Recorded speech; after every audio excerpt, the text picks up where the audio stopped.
ಇವತ್ತು ಒಂದು ಪತ್ರಿಕಾಗೋಷ್ಠಿಯನ್ನ ಕರೆದಿದ್ವಿ. ಈ ಒಂದು ಪತ್ರಿಕಾಗೋಷ್ಠಿಯಲ್ಲಿ ನಮ್ಮೆಲ್ಲರ ಜೊತೆಗೆ ನಮ್ಮ ಮಾಜಿ ಉಪಮುಖ್ಯಮಂತ್ರಿಗಳು ಮತ್ತು ಬೆಂಗಳೂರಿನ ಮತ್ತು ಮಲ್ಲೇಶ್ವರಂನ ಜನಪ್ರಿಯ ಶಾಸಕರಾಗಿರ್ತಕ್ಕಂಥ ಸಿ.ಎನ್. ಅಶ್ವಥ್ ನಾರಾಯಣ ಅವರು ಬಂದಿದ್ದಾರೆ. ಅವರಿಗೆ ಈ ಒಂದು ಪತ್ರಿಕಾಗೋಷ್ಠಿಗೆ ಸ್ವಾಗತವನ್ನು ಕೋರ್ತಾ ಇದ್ದೇನೆ. ಅದೇ ರೀತಿ ಬೆಂಗಳೂರು ಕೇಂದ್ರದ ಸಂಸದರು ನಮ್ಮೆಲ್ಲರ ನಾಯಕರಾಗಿರ್ತಕ್ಕಂಥ ಸನ್ಮಾನ್ಯ ಡಿ.ಸಿ. ಅವ್ರಿಗೂ ಕೂಡ ಸ್ವಾಗತವನ್ನು ಕೋರ್ತಾ ಇದ್ದೇನೆ. ಹಾಗೆ ಬೆಂಗಳೂರು ದಕ್ಷಿಣದ ಅಧ್ಯಕ್ಷರು ಹಾಗೂ ಜಯನಗರದ ಶಾಸಕರಾಗಿರ್ತಕ್ಕಂಥ ಸಿ.ಕೆ. ರಾಮಮೂರ್ತಿ ಅವರು ಅವ್ರಿಗೂ ಕೂಡ ಸ್ವಾಗತವನ್ನು ಕೋರ್ತಾ ಇದ್ದೇನೆ. ಮತ್ತೆ ಮಾಧ್ಯಮದ ಸ್ನೇಹಿತರಿಗೂ ಕೂಡ ಸ್ವಾಗತವನ್ನು ಕೋರ್ತಾ ಇದ್ದೇನೆ.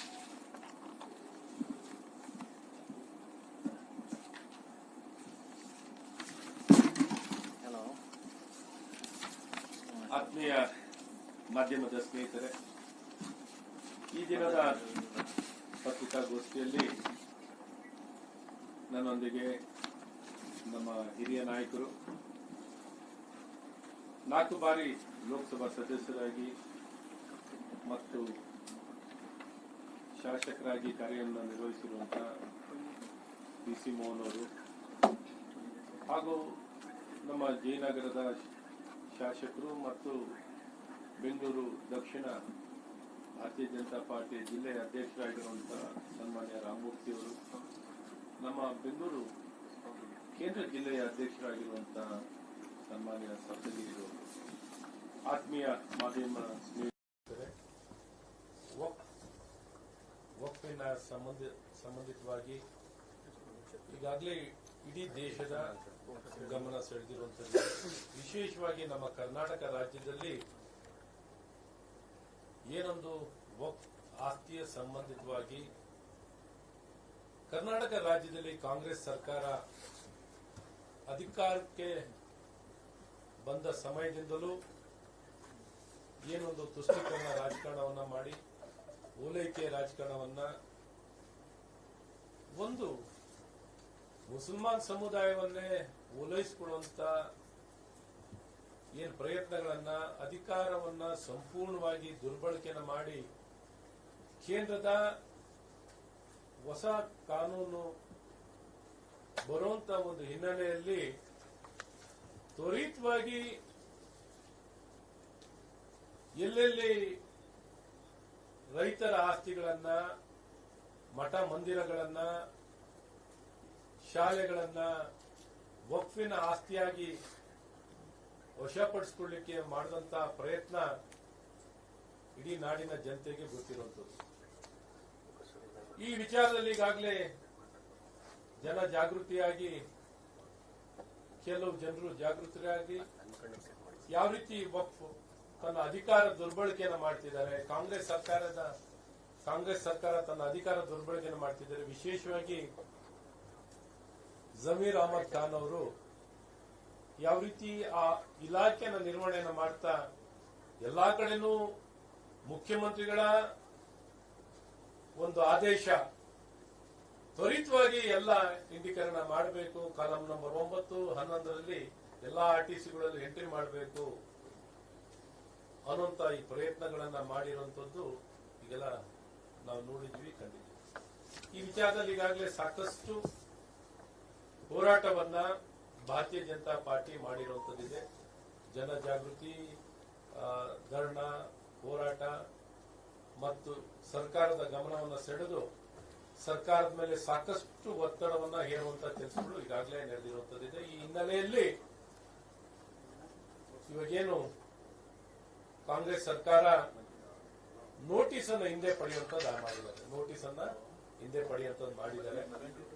ನೋಟಿಸ್ ಅನ್ನು ಹಿಂದೆ ಪಡೆಯಲಿಕ್ಕೆ ಈಗಾಗಲೇ ಸೂಚನೆಯನ್ನ ಕೊಟ್ಟಿದ್ದಾರೆ.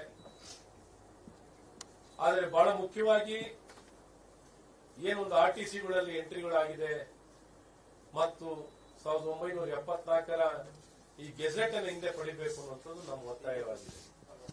ಈ ದಿಕ್ಕಲ್ಲಿ ಇನ್ನೂ ಬಹಳ ಪ್ರಬಲವಾಗಿ ಹೋರಾಟ ಆಗಬೇಕು ಅನ್ನುವಂಥದ್ದು ಇವತ್ತು ನಮ್ಮ ಪಕ್ಷದಲ್ಲಿ, ಭಾರತೀಯ ಜನತಾ ಪಾರ್ಟಿಯಲ್ಲಿ ಬಹಳ ಸ್ಪಷ್ಟವಾಗಿ ನಿರ್ಧಾರವನ್ನು ತಗೊಂಡು ಈ ದಿಕ್ಕಿನಲ್ಲಿ ನಮ್ಮ ಭೂಮಿ ನಮ್ಮ ಹಕ್ಕು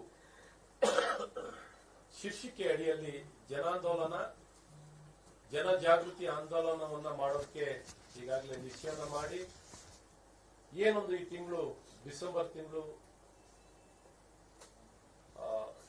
ನವೆಂಬರ್ 21, 22ನೇ ತಾರೀಕು. ನವೆಂಬರ್ 21, 22 ಎಲ್ಲ ತಾಲೂಕು ತಹಶೀಲ್ದಾರ್ ಕಚೇರಿ ಮತ್ತು ಜಿಲ್ಲಾ ಅಧಿಕಾರಿಗಳ ಕಚೇರಿಗಳ ಮುಂದೆ ದಿನವಿಡೀ ಪ್ರತಿಭಟನೆಯನ್ನ ಮಾಡಿ, ಜನಜಾಗೃತಿಯನ್ನು ಮಾಡಿ, ಅದರ ಜೊತೆಯಲ್ಲೇ ಎಲ್ಲ ಅರ್ಜಿಗಳ ಸ್ವೀಕಾರ ಮಾಡುವಂಥದ್ದು, ಯಾರ್ಯಾರು ಇಂಥ ಸಮಸ್ಯೆಗೆ ಒಳಗಾಗಿದ್ದಾರೆ, ಎಲ್ಲೆಲ್ಲಿ ಈ ರೀತಿ ವಕ್ಫಿನ ಅಧಿಕಾರ ದುರ್ಬಳಕೆಯನ್ನ ಮಾಡಿಕೊಂಡು ಏನು ಅವರಿಗೊಂದು ಸ್ಪೆಷಲ್ ಆಕ್ಟ್ ಇದೆ, ಆ ಸ್ಪೆಷಲ್ ಆಕ್ಟಿನ ಅಧಿಕಾರ ದುರ್ಬಳಕೆ ಮಾಡಿ ಈ ಶೋಷಣೆಗೆ ಒಳಗಾದಂತ ಜನರ ನೆರವಿಗೆ ಬರಲಿಕ್ಕೆ, ಮಾಹಿತಿಯನ್ನ ಕಲೆ ಹಾಕಲಿಕ್ಕೆ ಈ ಒಂದು ದಿನವಿಡೀ ಕಾರ್ಯಕ್ರಮವನ್ನ ನವೆಂಬರ್ 21, 22 ಮಾಡುವಂತದ್ದಾಗುತ್ತೆ. ಎಲ್ಲಾ ಜಿಲ್ಲಾ ಅಧಿಕಾರಿಗಳ ಕಚೇರಿ ಎದುರಲ್ಲಿ ಮತ್ತು ತಹಶೀಲ್ದಾರ್ ಆಫೀಸಿನ ಎದುರಲ್ಲಿ. ಬೆಂಗಳೂರಿನಲ್ಲಿ ಫ್ರೀಡಂ ಪಾರ್ಕ್ ಅಲ್ಲಿ ಇದನ್ನು ನಿಗದಿ ಮಾಡುವಂತದ್ದಾಗಿದೆ. ಫ್ರೀಡಂ ಪಾರ್ಕ್ ಅಲ್ಲಿ ಈ ಒಂದು ಹೋರಾಟ ಒಂದು ದಿನದ ಕಾಲದಲ್ಲಿ ಮಾಡುವುದು. ಇದರ ಜೊತೆಯಲ್ಲೇ ಈಗಾಗಲೇ 3 ತಂಡವನ್ನ ಮಾಡುವಂತದ್ದಾಗಿದೆ. ನಮ್ಮ ಪಕ್ಷದಲ್ಲಿ ಎಲ್ಲ ವರಿಷ್ಠರ ಒಳಗೊಂಡಂತೆ ಕೇಂದ್ರ ಸರ್ಕಾರದ ಸಚಿವರು ಮತ್ತು ನಮ್ಮ ಎಲ್ಲ ಪ್ರಮುಖರು, ಮಾಜಿ ಮುಖ್ಯಮಂತ್ರಿಗಳು, ಹಿರಿಯರು, ವರಿಷ್ಠರು, ಎಲ್ಲ ದಿಗ್ಗಜರನ್ನ ಒಳಗೊಂಡಂತೆ 3 ತಂಡಗಳು. ಒಂದು ತಂಡದ ನೇತೃತ್ವವನ್ನ ನಮ್ಮ ರಾಜ್ಯದ ಭಾರತೀಯ ಜನತಾ ಪಾರ್ಟಿ ಅಧ್ಯಕ್ಷರಾಗಿರುವಂತಹ ಸನ್ಮಾನ್ಯ BY ವಿಜೇಂದ್ರ ಯಡಿಯೂರಪ್ಪನವರ ಒಂದು ನೇತೃತ್ವ, ನಮ್ಮ ಪ್ರತಿಪಕ್ಷದ ನಾಯಕರಾಗಿರುವಂತಹ ಸನ್ಮಾನ್ಯ ಆರ್ ಅಶೋಕ್ ಅವರ ನೇತೃತ್ವ, ಹಾಗೆ 3ನೇ ತಂಡ ನಮ್ಮ ವಿಧಾನ ಪರಿಷತ್ತಿನ ಪ್ರತಿಪಕ್ಷದ ನಾಯಕರಾಗಿರುವಂತಹ ಚೆಲುವಾದಿ ನಾರಾಯಣಸ್ವಾಮಿ ಅವರ ನಾಯಕತ್ವದಲ್ಲಿ 3 ತಂಡಗಳನ್ನು ಮಾಡುವಂತದ್ದಾಗಿದೆ. 3 ತಂಡಗಳು ಡಿಸೆಂಬರ್ ಮೊದಲನೇ ವಾರದಲ್ಲಿ ಇಡೀ ರಾಜ್ಯ ಉದ್ದಾಗಲದಲ್ಲಿ ಪ್ರವಾಸ ಮಾಡುವಂತದ್ದಾಗುತ್ತೆ. ಎಲ್ಲ ರೈತರನ್ನ, ಮಠಾಧೀಶರುಗಳನ್ನ, ಇತರ ಸಾರ್ವಜನಿಕ ಸ್ಥಳಗಳನ್ನೆಲ್ಲ ಏನು ಇವತ್ತು ವಕ್ಫಿನ ಆಸ್ತಿ ಅಂತ ಘೋಷಣೆಯನ್ನ ಮಾಡಿ ಆ ಇಂಡೀಕರಣವನ್ನು ಏನ್ ಮಾಡಿದ್ದಾರೆ, ಆ ವಿಚಾರದಲ್ಲಿ ಎಲ್ಲರ ಅಹವಾಲುಗಳನ್ನ ಸ್ವೀಕರಿಸಿ, ಕುಂದುಕೊರತೆಗಳನ್ನ ಕೇಳಿ, ಹೇಗೆ ಪರಿಣಾಮಕಾರಿಯಾಗಿ ಮಾಹಿತಿ ಪಡೆದು ಪರಿಣಾಮಕಾರಿಯಾಗಿ ಇವತ್ತು ಆ ವಿಚಾರವನ್ನ ಮಂಡಿಸಲಿಕ್ಕೆ ಬರುವಂತ ಚಳಿಗಾಲದ ಅಧಿವೇಶನ, ಡಿಸೆಂಬರ್ನಲ್ಲಿ ನಡೆಯುವಂತಹ ಅಧಿವೇಶನದಲ್ಲಿ ನೈಜ ವಿಚಾರವನ್ನ ಒಂದು ಪರಿಣಾಮಕಾರಿಯಾಗಿ ಮಂಡಿಸುವಂತ ಜನರ ಪರವಾಗಿ ಈ ಪ್ರಾಮಾಣಿಕ ಪ್ರಯತ್ನವನ್ನು ಮಾಡಲಿಕ್ಕೆ, ಈ ಸಮಸ್ತ ಮಾಹಿತಿಯನ್ನ ಪಡೀಲಿಕ್ಕೆ ಮತ್ತು ಜನರ ಅಹವಾಲನ್ನು ಸ್ವೀಕರಿಸಿ ಈ 3 ತಂಡಗಳು ಎಲ್ಲಾ ಕಡೆನೂ ಡಿಸೆಂಬರ್ ಮೊದಲನೇ ವಾರ ಪ್ರವಾಸ ಮಾಡುವಂತದ್ದಾಗುತ್ತೆ. ತದನಂತರ ಏನೊಂದು ಅಧಿವೇಶನದ ಮುಂಚೆ ಬೃಹತ್ ಸಮಾವೇಶ, ಬೆಳಗಾವಿಯಲ್ಲಿ ಬೃಹತ್ ಸಮಾವೇಶ, ಈ ವಕ್ಫಿನ ವಿಚಾರದಲ್ಲಿ ಒಂದು ಬೃಹತ್ ಸಮಾವೇಶವನ್ನ ಆಯೋಜನೆ ಮಾಡುವಂತದ್ದಾಗುತ್ತೆ. ಇಲ್ಲಿ ಬಹಳ ಸ್ಪಷ್ಟವಾಗಿ ಈ ಒಂದು ಕಾಂಗ್ರೆಸ್ ಸರ್ಕಾರಕ್ಕೆ ಮತ್ತು ವಕ್ಫ್ ಬೋರ್ಡಿಗೆ ಬಹಳ ಸ್ಪಷ್ಟ ಸಂದೇಶ, ಈ ರೀತಿ ಅಧಿಕಾರ ದುರ್ಬಳಕೆಯನ್ನು ಮಾಡ್ತಿರೋ ವಿಚಾರದಲ್ಲಿ ತಕ್ಷಣ ಕ್ರಮವನ್ನು ವಹಿಸಿ ಎಲ್ಲ ಏನು 1974ರ ಗೆಜೆಟ್ ನೋಟಿಫಿಕೇಶನ್ ಅನ್ನ ಹಿಂದೆ ಪಡಿಬೇಕು,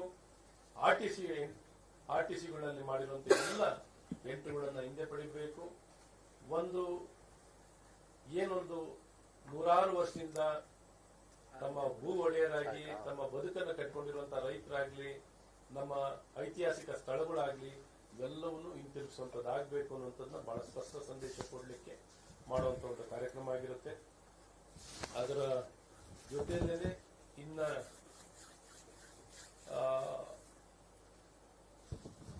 ಈಗಾಗಲೇ ಪ್ರತಿಯೊಂದು ಜಿಲ್ಲೆಯಲ್ಲೂ ಒಂದು 5 ಸದಸ್ಯರ ತಂಡವನ್ನ ಈಗಾಗಲೇ ಮಾಡುವಂತದ್ದಾಗಿದೆ.